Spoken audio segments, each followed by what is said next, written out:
We covered two really awesome points in this episode. One, the financial aid available to small business owners during the pandemic, and two, audio and why it's so vital. In fact,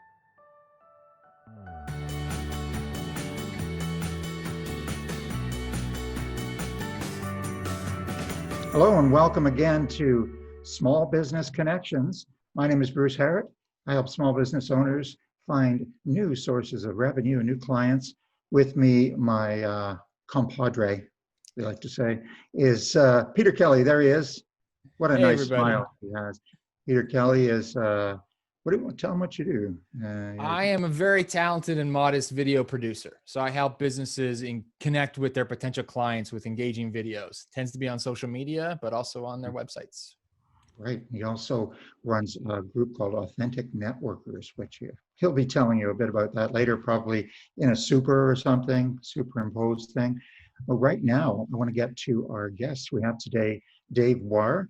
He has a company called DB Audio, and he's going to tell you a bit about his business, as we do here on Small Business Connections, and how he keeps his business thriving.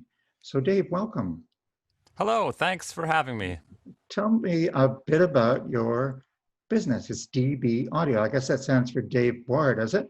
That's correct. I'm Dave, and I've been running a recording studio since 1997 in the East End of Toronto. And one of the main focuses is voice recording. But really, the people I work with are communications professionals, advertising agencies, e-learning developers, lots of video producers. And for many, many years, I worked with Medieval Times. So I was producing audio for theater, dinner, and theater. Wow, that's quite a spectrum. What's the commonality in all that? It's the voice that Right, you right. harness the power of As voice? you can see right there, that's a fine German microphone, and 90% of the studio time that I sell is voice recordings in front of a microphone.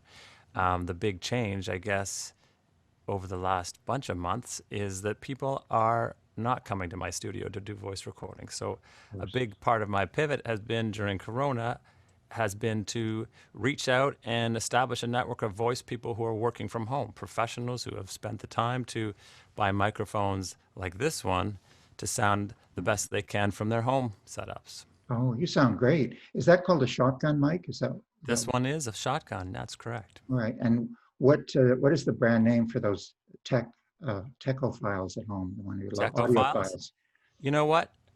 For people at home, here's some advice. And if you're doing video casts, or if you want to record voices, or if you're a motivational speaker, check out the internet. It's called YouTube, and type in best home audio, best home video. There's an amazing amount of really generous people who spend time authoring these videos. Right. So which microphone you get has really to do with your budget and your technical challenge, like how technical you want to get. Just you're saying you don't want to recommend a particular manufacturer because there's such a variety. So fair enough. Tell our audience a little bit about the art of. I mean, you don't just rent studio time. You're one of the top voice producers and directors. So there's a lot that goes into choosing the voice, and then I would say, I guess the average person would say you direct the actor to do the right voice for what you need. Tell us a bit about your experience as a director. What I would say is I'm not a professional director. I'm more a professional listener. So most of the people I work with are professionals and know their craft. In the case of a voice actor, or in the case of a writer, or in the case of a creative director, for me to step in and say, well, what I think you should do is this or that. More to the point, my job is to help people craft, people to help them enhance what they've created for their visuals, for their communications. So as far as voice directing, I mean, just back to my core strength, which is to listen.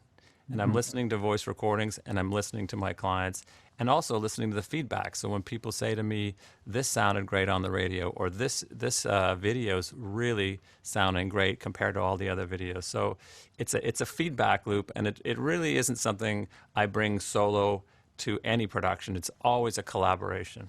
I heard a film director say that 90% of his success with actors is casting. So tell me about your casting process. You have to really listen to choose, help the client choose the right voice, I imagine. Right? For sure, casting is huge, in particularly in voice, but obviously in film and corporate videos.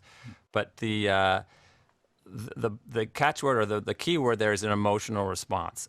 So if we send out a request for someone to read 30 to 40-year-old male voice for a corporate communication, we get back auditions, self-tapes as they're called, and we present them to the producer or the client. And really what gets people the job is that emotional connection. Can you believe what they're saying? And I don't make those decisions. I shortlist, but really the emotional connection to the human voice is what everyone's trying to capture in their communications, certainly in their advertising, in any kind of corporate communications. So it's a gut feel a lot of the time. Right. And that goes the same for a performance when you've got a great take. Why is that a great take? Because it fit into 30 seconds, or because they brought something there and they made an emotional connection. You know it right away. But that takes years of experience, and it also, as I said, takes working with gifted and experienced professionals. Okay. I think it's worth noting that what you do, as somebody who makes video for a living, audio, I've always said, is more important because people will put up with bad video for longer than they put up with bad audio. And I don't think the average person is even aware of how much it affects what they're watching, what they're listening to. Is so when you do your job right, it unfortunately goes under most people's radar, but it makes a world of difference in the final product. Oh, there you go. So, Dave, I would just say that if somebody wanted to become a voice producer, voice director, they have to have a really good ear, an ability to hear the emotion, an ability to, you said you create a short list, so you're having to do some of the initial casting and narrowing it down. But I've also seen you work in the studio before, and you're really good with the talent, keeping them relaxed and all that. And I think that's an art. How long have you been doing that, working with talent? I started out in 1990 so as a technician at a jingle studio. So we were listening to singing, but this studio is 1997, so we're on to 24 years right now. Hey, okay, you've heard a few voices. I have. Okay, so wait, Dave, I want to ask you an important question for our viewers, which is, do you have any tips to help people make sure that their business is successful? Take a look at your finances. I right away went to the government for whatever they had to offer, and I'm happy with the support that I've got for my there's a no interest loan, wage subsidy, and now looking towards rent subsidies with my landlord. So that's a no-brainer. That should be a no-brainer. But I also reached out to some of my vendors. So I've been in touch with my insurance agency. First of all, I say, hey, is there any relief for this? Guess what? Corona is not covered in my policy, but there is a business interruption portion of my my policy that could be reduced. Looking at my cellular plan, looking at my bookkeeper. All of these things are ways to tighten up some of the financial stuff so that I can get back to or stay doing what I do, which is working with my clients and getting them the best possible audio solutions. Really appreciate that. And so that's a good one to take to heart. Of course, we're recording this in June of 2020. We're still dealing with the coronavirus and the resulting business impacts of that. So thank you so much for being here today, Dave. And I'm going to hand it back to Peter. I actually really appreciate that what you do, because from a technical point of view, you have a skill set that I see the benefit of. So I fully appreciate that. But two, the fact that you're treating this like a proper business, where so many people want to view it as there's what I want to do for a living, and they forget about there is the business stuff. And it's amazing how many people fight that. So I really appreciate that you kind of dug into the business side of things. Did you want to mention authentic networking at this point, Peter? Yeah, really quickly. I run a networking group. So if you are if you run a small business and you want to talk to other small business owners, yes, the goal long-term is to get more business, but short-term, I'm trying to build a community so we can support each other. And I think that's important now. It's more important now than ever. Right. So if you're interested in that, check out the website below. And we have online events at least twice a month, so you can check them out. And I've been, and they're great.